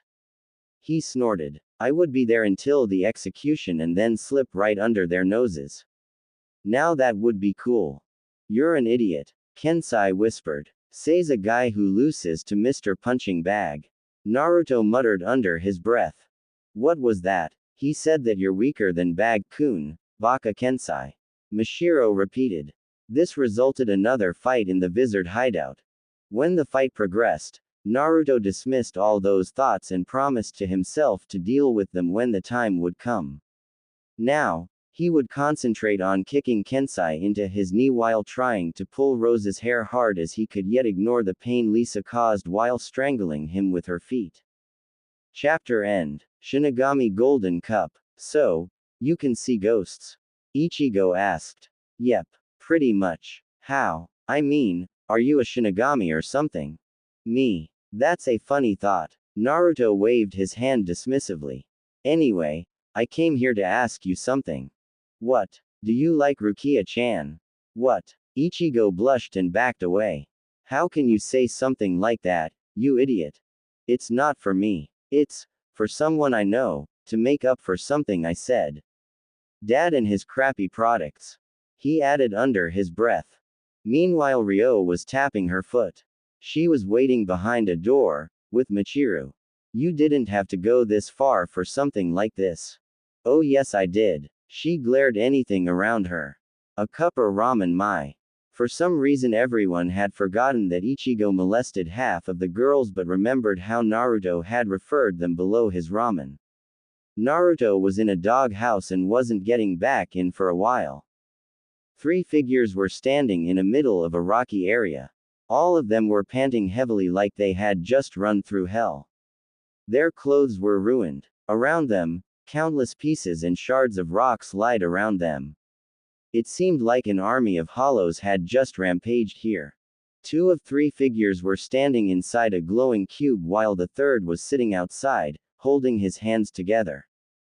Tessai-san, release the barrier. One of them whispered. Yes, another formed few hand sings. A glowing cube disappeared. It's done. Kazuki slowly sealed Benihime back to a cane and crashed down. Tessai followed suit. What an amazing power. He whispered and swept some sweat away. Are you okay, Naruto? Kazuki asked when the last person joined them on the ground. That was some skill you got there. He added with a forced lightness in his voice. Naruto's face was blank. That is my Bankai. Yes it is. Kazuki covered his eyes with his hat. Naruto, I have to ask you, no, as a father to order you not to ever use that against an opponent before you've mastered it. Naruto's face hadn't changed. I cut off your arm. He whispered shocked. Kazuki stood up. His left arm had reduced into a blood-tripping stub. It was because of my own ignorance. Don't worry. I'm sure Hashigan-san will repair the damage in no time. But I didn't mean to. Naruto became frantic. I mean, I just lost it and. Kazuki appeared front of him and gently placed his one arm on his shoulders. I know. Mastering such a high-level move as Bankai takes years. Remember that only handful of Shinigamis will ever reach it. Yet you managed to reach that level in 3 days. We all knew the risks of trying it this way and there is no one to blame. He stood up and whistled. That was some serious power. But I might have. Naruto, Zanpakuto is a weapon. Learning Zanjutsu is learning how to kill. Kazuki said. That is the truth. They said the same thing in the academy. Naruto muttered. Because it's true. Shinigami's Zanpakuto is a mirror of their inner world. Of their soul. My soul is rotten to the core. Naruto, you told me that you never revealed your Zanpakuto's true nature to anyone except Gameiken Taiko. Because you feared that they might get hurt. My Zanpakuto was so out of control. He whispered, looking around, avoiding his father's eyes. It could do nothing but kill and destroy. But that was not the case, and you know it, because you still kept using it until finally understood what it could really do. Kazuki smiled. Having a Zanpakuto with such Bankai might give you the same impression, but it doesn't mean you should never use it. Naruto looked up. He tried to answer to his gaze, but his eyes locked themselves directly into that bloody stump. It's not the nature of the power but how you use it, Kazuki said with low voice. Pain in his arm was getting excruciating, but he was not going to let it show. Naruto was feeling awful already. He didn't need to make it worse. You are the master of your Zanpakuto. Not the other way around. Understand the power. Use it, master it. You must trust yourself and you will pull through. But what if I kill you next? Don't overestimate yourself. Kazuki laughed loudly. I was stunned for a minute there, and all you took was my arm. I was a captain in Gote 13 once, boy. Don't think you're that strong just yet. He turned around. Tessai-san, could you tell Hashigan-san to come and pay us a visit, if you don't mind? Of course. Tessai rushed after Kazuki, leaving Naruto alone. That was some skill he had there. He muttered when they were out of his hearing range. What are we going to do, owner? If we just allow him to use that power recklessly, it might not just be dangerous for others but for himself as well. Tessai-san, Kazuki's eyes darkened. What you think I should have said? Naruto, more has potential than I ever did. He can't be afraid of his own Zanpakuto. But if he were to use it recklessly, Tessai tried to argue. He can so easily forget everything else and concentrate only on one thing. He might. That's a road he must go by himself. Kazuki whispered and jumped up to the candy shop. What am I doing wrong? Naruto asked himself. I've reached my Bankai. I should be able to use it perfectly by now. He watched his swords, wakizashi and katana, stuck to the ground. We need to talk. He whispered and started to meditate. He would find an answer to control such power. He would do it. He found himself inside the autumn-colored forest where momiji leaves floated in the air, gently pushed by the wind. He felt completely relaxed. Then suddenly two foxes sprinted out of opposite sides to greet him. Other was golden, and the other silver. They both knocked him down when they jumped into his arms. They snuggled closer and hissed to each other when they fought for who would get closer. Yes, he would succeed.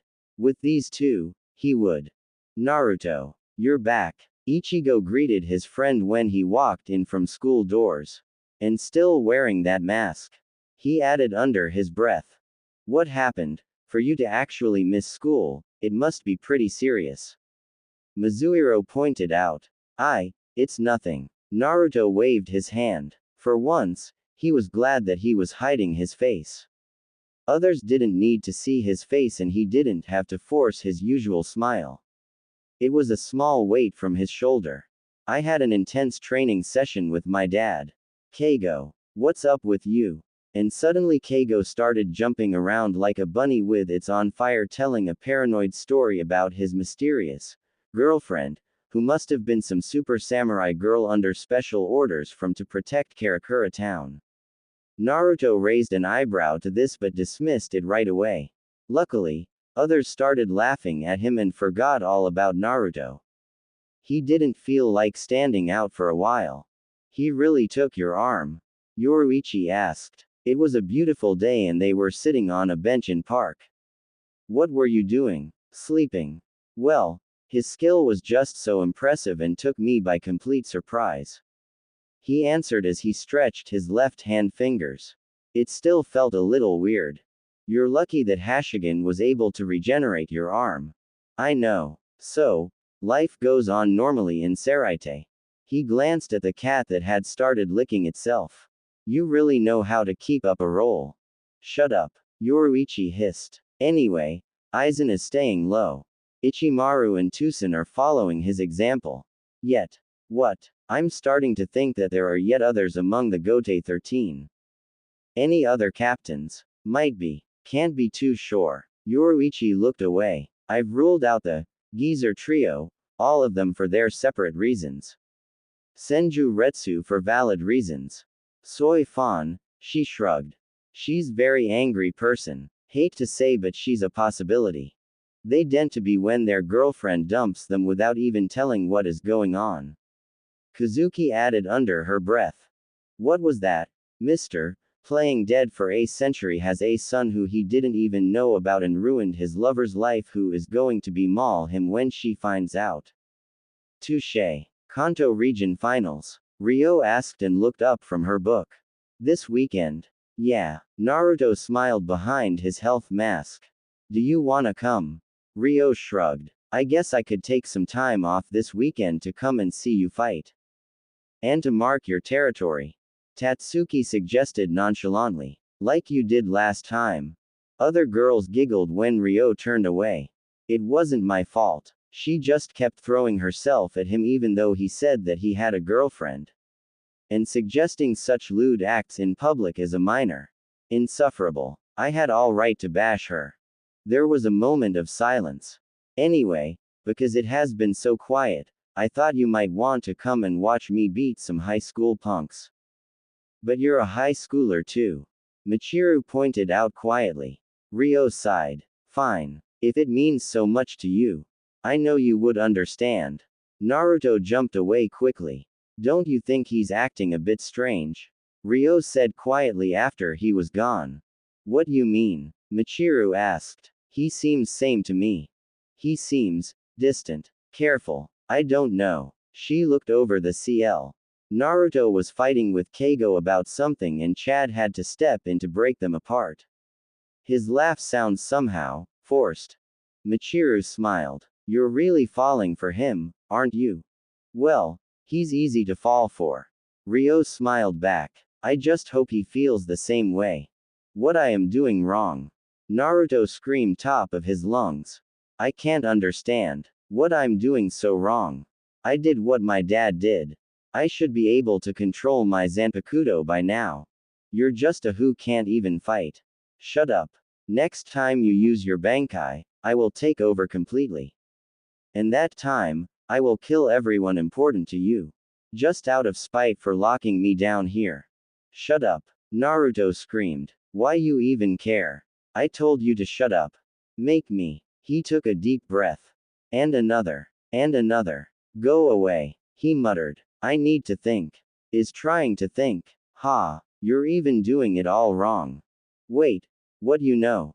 Naruto asked. I'm you. I may be a pure instinct but I part of you much as you are part of me.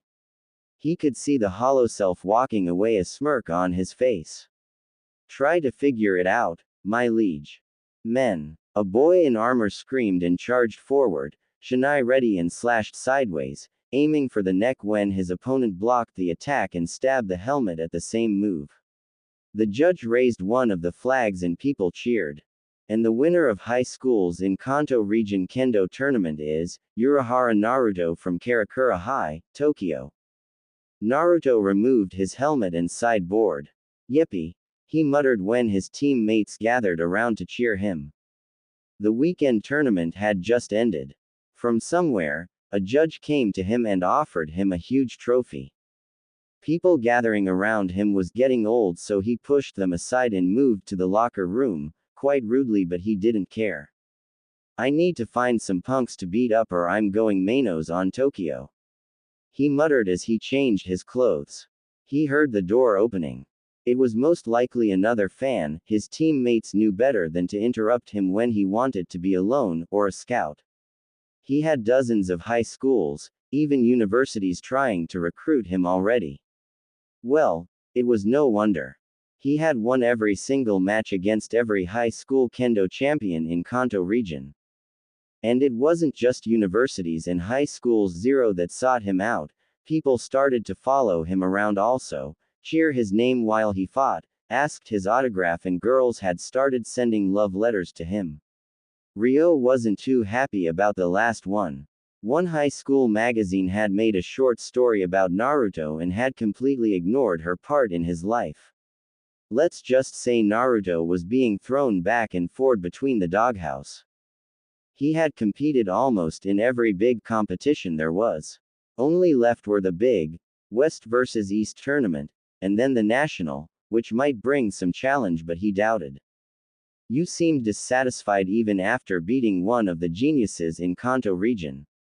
He turned around to see Ryo standing there in her usual demeanor. I thought you were terrific. She offered a small smile. Thanks. Naruto sighed. It's just that these idiots don't know anything about fighting. You would rather enter some underground tournament than this. Naruto nodded. They know how to fight. These brats are lucky if they know how to hold a shinai right. Ryo shook her head in dismay but didn't press the matter. Well, I would think you would be happy that there are at least 24 high school girls screaming your name and trying to get in. Why would I need any of them when I have a beautiful girl like you? He smiled awkwardly. Nice answer. Ryo smiled. How did you get in anyway? Naruto asked as he finished dressing up. Ryo smiled. I think I know how to get to my boyfriend when I want to. She blushed slightly when she leaned closer to give him a peck on the cheek. After the fiasco known as Kon, Ichigo had the worst naming sense. Naruto had been evicted by girls. It would have been forgotten in a week or so. After all, he said a lot of things and most of the people had learned to ignore them. But Ryo made sure there was a certain level of hostility towards him all the time. Or as she called it, tough love, or training sessions. It had all ended when Naruto had forced to publicly announce that he considered her as his girlfriend. From there, it was only upwards for the couple. Meanwhile, Naruto started to anticipate the tournaments and win them. He became more and more popular and of course his father was more pleased than ever. Maybe giving him all the money Naruto had won had something to do with it. And still their family shop was on the verge of bankruptcy. Let's go. He smiled and they stepped outside. It was relatively quiet out there. When Naruto was about to ask why, he saw Mizuo screaming like a maniac, driving all the scouts and fans away, using rest of their team as a support. She had forbidden anyone from making any contact with her team's secret weapon. She's scary, he whispered. Let's sneak out the back. Ryo took his hand and pulled him away. As they stepped outside, they met front to front of a man smiling to them. Urahara Naruto-kun, I presume. Yeah, Naruto answered slowly. What you want? His rudeness didn't affect the man's ability to smile the slightest. I represent the Aotoma High, in Tokyo. It's an elite school for best students in all of Japan. We would be delighted to have you as our student. Not interested. Let's go, Ryo-chan. Little startled, she hurried after him. What are you doing? Aotoma High is one of the best high schools in all Tokyo. Many of its graduates go to Tokyo U. And you don't even consider it. You should listen to your girlfriend here. You will need to start to think your future soon, son. I'm not your son, idiot. Naruto narrowed his eyes. He loathed people like this. People who could smile like a banana in their mouth, even if someone were cut of their arms as long as they got what they wanted. His life as Senju was full of them. I already have a career and don't need another. Oh really? What then? My father runs a candy shop. Naruto answered bluntly and took Ryo's hand and pulled her with him. If I wanted to go to this, Tokyo U, or any other, I could easily. Considering that my test average is over 90. But let's face it, the man didn't give up. Karakura High isn't actually the best academic institute there is. Think about how your parents would be proud of you achieving so high in life. You don't know my dad, so don't even try to act like that. Naruto started to glare. Leave us alone, idiot, or I will give you a beating of a lifetime. Mon's demeanor changed immediately. You're nothing but a rowdy delinquent, aren't you? Naruto ignored this and walked away with Ryo while he kept yelling insults after another. When they were safely aboard a local train, she dared herself. Why didn't you take the offer? Even I have to admit that it's very amazing for one to get such an invitation. Naruto sighed. I have no desire to change my life goals just yet. He smiled to her and wrapped his arm around her, pulling her closer. She blushed but didn't reject. What is it then? She asked. Running a candy shop. Naruto smirked. It's a secret. After walking Ryo home like a gentleman, or a whipped boyfriend, Naruto rushed to his clubhouse. Life was slow as always with wizards. Yo, Naruto. Hirako raised his hand to a greeting lazily. What's up? Naruto jumped out of his gigai and charged at unsuspecting Hirako with his Zanpakutos. First drawing Gina with fierce force, he created a smoke cloud when the impact collided. Then suddenly, he pulled his kina out of its scabbard and slashed through the cloud. Hirako emerged his own Zanpakuto out. Oi, what's going on? Not even a greeting. I'm pissed. Naruto muttered. You've been on the edge ever since ya cut Kazuki's arm off. Feeling guilty over something like. Shinji. That's out of line, Hachi yelled, but it was too late. Naruto brought his left arm over to his face and activated his hollow mask. A mask, resembling a sneering fox, covered his face. Hirako smirked as he activated his own mask. You really need to learn to control yourself. He fired a Sero. First art. Naruto blocked it easily and shun-PO'd behind Hirako. Second art. He waved Gina downwards, creating the flock of Momiji leaves that impelled the ground as Hirako easily dodged them all. Ya really need a serious beating, Don, ya. Hirako smirked as he appeared right behind him and delivered a kick into his back. Naruto crashed through a rock, shattering into pieces. Hiyori, Kensai, Hirako yelled. Give me a hand. What is it? The two appeared side him. We will kick that brats. Hirako smirked and raised his sword. Don. Give. I am a second to retaliate. Sure. Hiyori shrugged and activated her own mask and dived after him. Kensai sighed but decided to follow them. The brat had gotten to his nerves with his attitude lately. Ever since Hachi had gone and healed Kazuki's arm.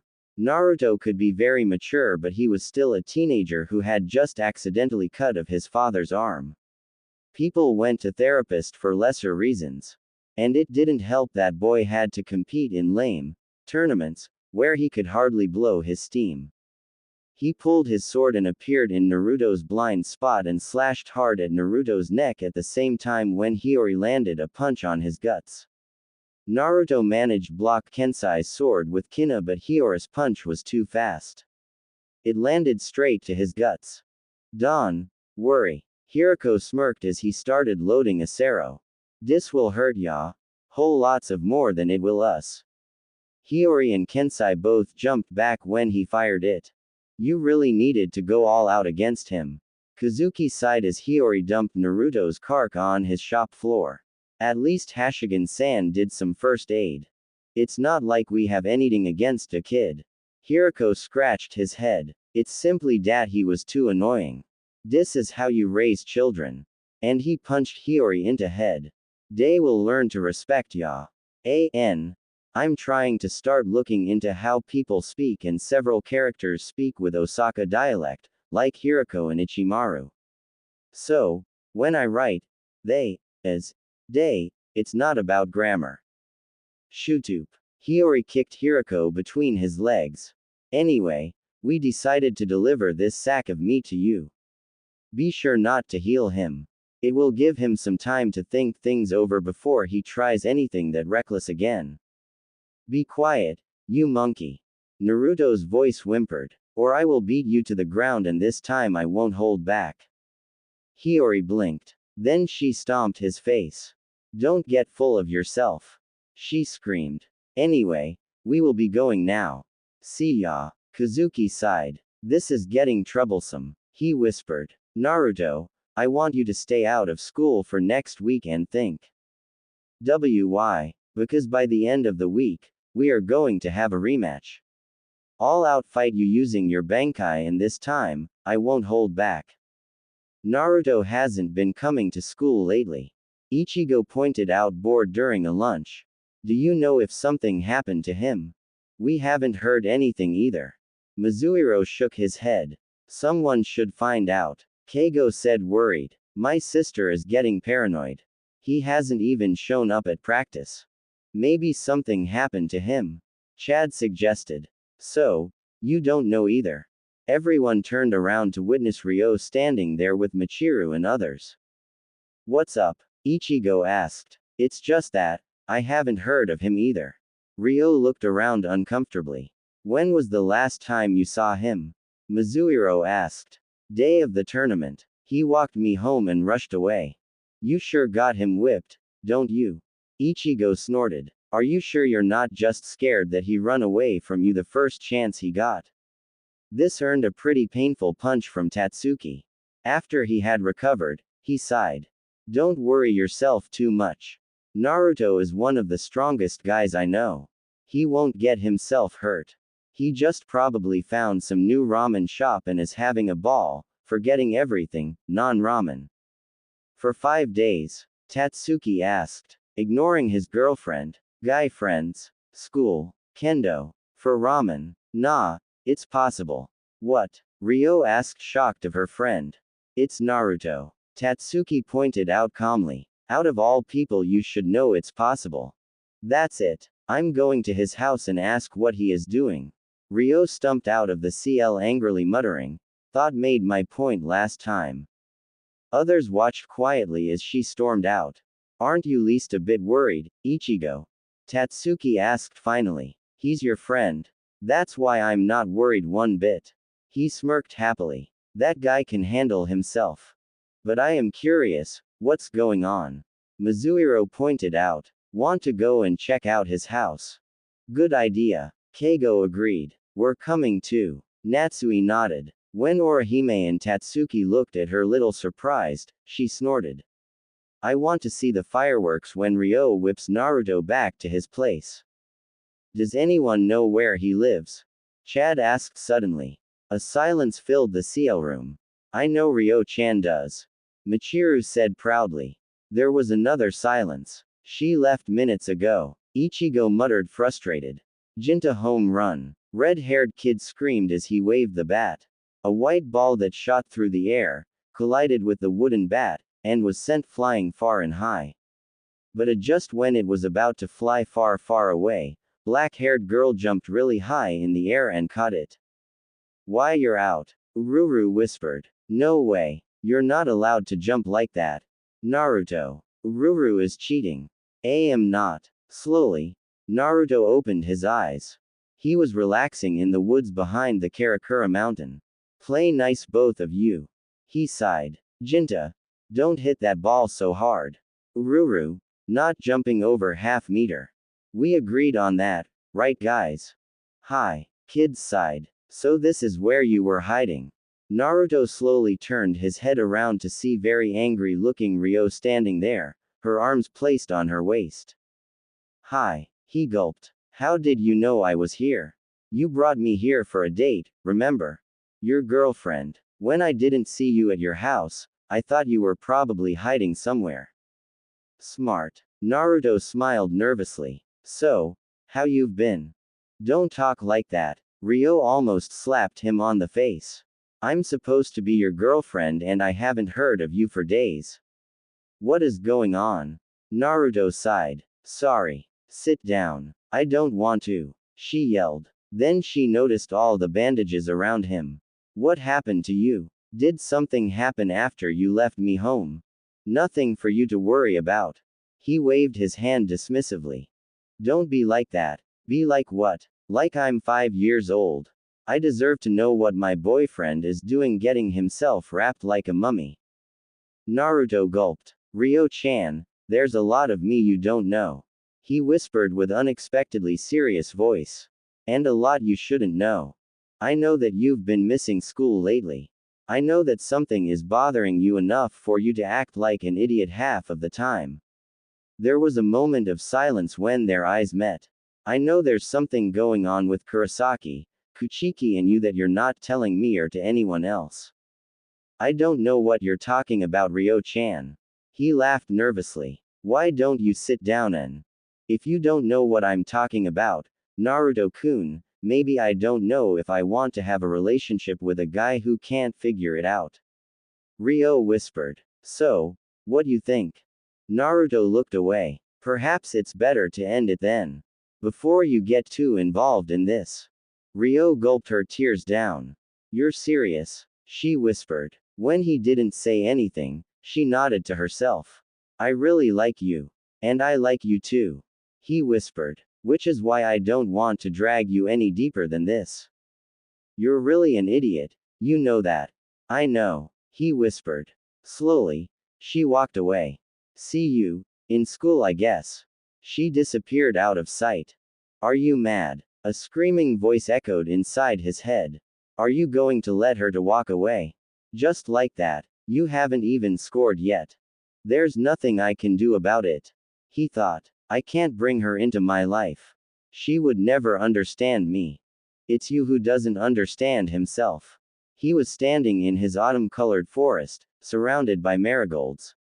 His all-white replica was sitting there, most disturbingly, smoking a pipe.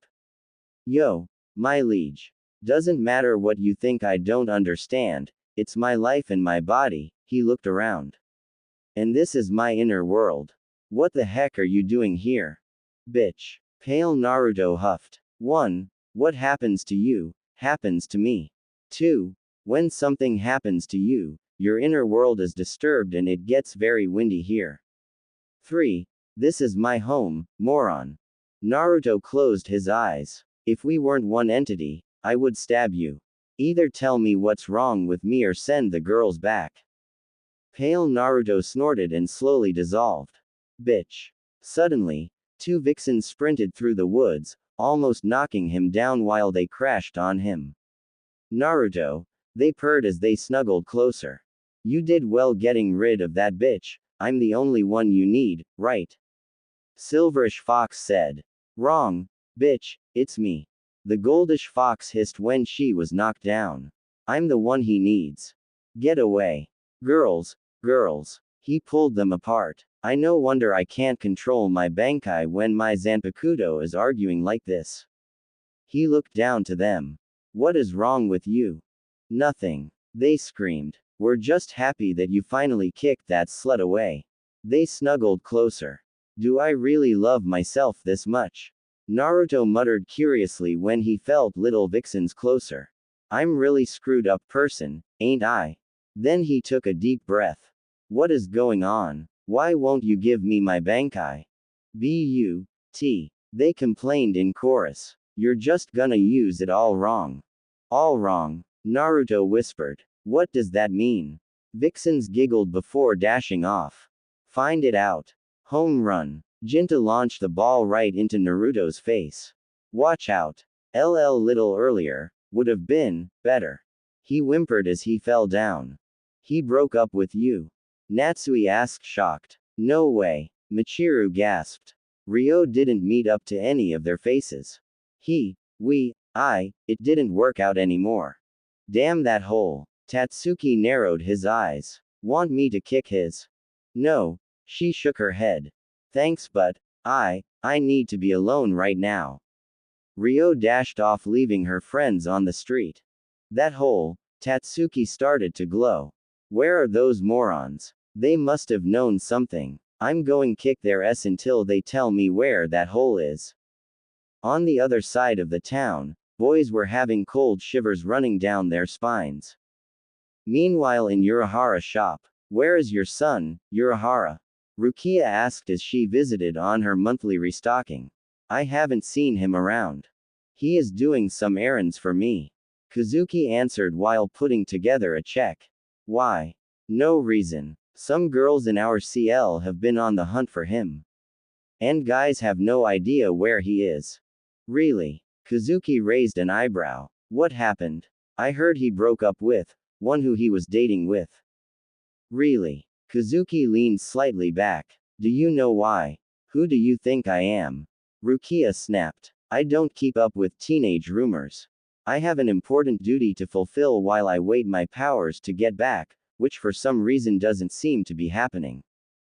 Want me to do some checking? I can do it for a low price. Kazuki smiled cunningly. No thanks. Just tell Naruto that he better stay low for a while. I heard you broke up with Ryo-san. Kazuki said as they faced each other in the training room. The week was up and everyone had enough of Naruto's attitude. It was time for father put his son back to his place. I don't want to drag her any deeper than this to our world. Naruto answered. Really? Urahara sighed. Well, life is all about making mistakes, Naruto. Well, you're not so quilt-free yourself. He shot back. You ruined my mom's life.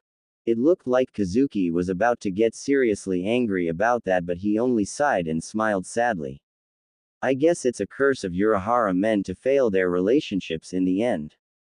I guess so. Naruto muttered and took a hold of his Gina. Then he moved it on his other side, leaving Kina alone. Then he took both of the handles and lowered his stance. Ready. I was ready the whole time. Kazuki raised his cane. Naruto stepped forward and yelled, Tatakai tame Hogo, Hogo kara Tatakai. Gina Kitsune Kina Mamiji. Then he pulled the both blades out at the same time. Okiro. Benihime. Chikasumi no Tate. Double Iaido. Kazuki was taken aback when he watched the effect of the two blades running over his shield. But not good enough. He added as he jumped over his shield. I want to see your Bankai. Nake. He sent his attack straight towards Naruto. First art. He waved his golden blade and flock of hard Mamiji leaves blocked Kazuki's attack. Then he charged from behind and waved his silver blade.